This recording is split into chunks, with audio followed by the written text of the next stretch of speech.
الله أكبر الله أكبر الله أكبر.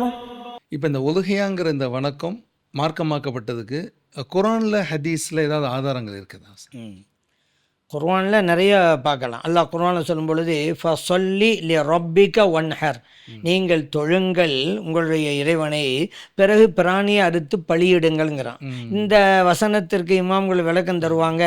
தொழுங்கள் என்று சொன்னது பெருநாள் தொழுகையை, அப்போ அதுக்கடுத்து பிராணியை அறுத்து பலியிடுங்கள், அதான் உலுஹியா. அதே போல் இறைவன் இன்னொரு வசனத்தில் வலி குல்லி உம்மத்தின் ஜஅல்னா மன்சக்கன் அப்படிங்கிற, எல்லா சமுதாய மக்களுக்கும் பிராணியை அறுத்து பலியிடுதல்ங்கிற அந்த வணக்கத்தை நாம் மார்க்கமாக்கணும் என்று அல்லாஹ் தாலா குர்ஆனில் சொல்ல, எல்லா சமுதாயத்துக்கும். இப்போ இந்த வணக்கத்தினுடைய முக்கியத்துவத்தை அல்லாஹ் தாலா சொல்லி காட்டான். இந்த சமூகத்துக்கு மட்டுமல்ல, இதுக்கு முன்பு அந்த சமூகங்களும் கூட நம்ம மார்க்கமாக்கணும் அப்படிங்கிறது. அதே போல் இன்னொரு இடத்துல நபி ஸல்லல்லாஹு அலைஹி வஸல்லம் அவங்கள பார்த்து இறைவன் சொல்கிறான், குல் நபி அவர்கள் நீங்கள் சொல்லுங்க, இன்ன சொலாத்தி ஒ நுசுக்கி ஒ மஹ்யாய ஒ மமாத்தி லில்லாஹி ரப்பில் ஆலமீன், நிச்சயமாக என்னுடைய தொழுகையும் சொலாத்திக்கு, நுசுக்கின்றா மற்ற எல்லா வணக்கங்களையும் எடுக்கும் ஒரு கருத்து பிரகாரம், இன்னொன்று ஹஜ்ஜுடைய வணக்கத்தை மட்டும் எடுக்கும், இன்னொன்று உலுஹியா வணக்கத்தை மட்டும் எடுக்கும். அப்போ இந்த நுசுக்கின்றா என்னுடைய இந்த உலுஹியா என்ற பிராணி அந்த அர்த்தமும் கொடுக்கலாம், அல்ல என்னுடைய ஹஜ்ஜுடைய வணக்கம் அப்படின்னு அர்த்தமும் கொடுக்கலாம்.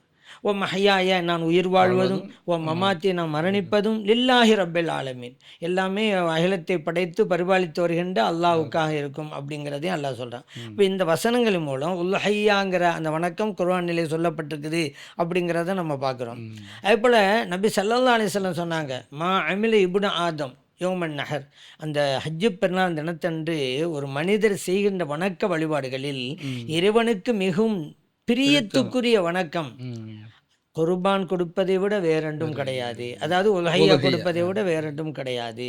அந்த உலுஹியா பிராணி நாளை மறுமையிலே தன்னுடைய முடிகளோடும் கொம்புகளோடும் குழம்புகளோடும் வரும் அப்படின்னு சொல்கிறான். அதான் காலு கீழே பகுதி குழம்புன்னு சொல்லுவாங்கல்ல, அதோடும் அது வரும்.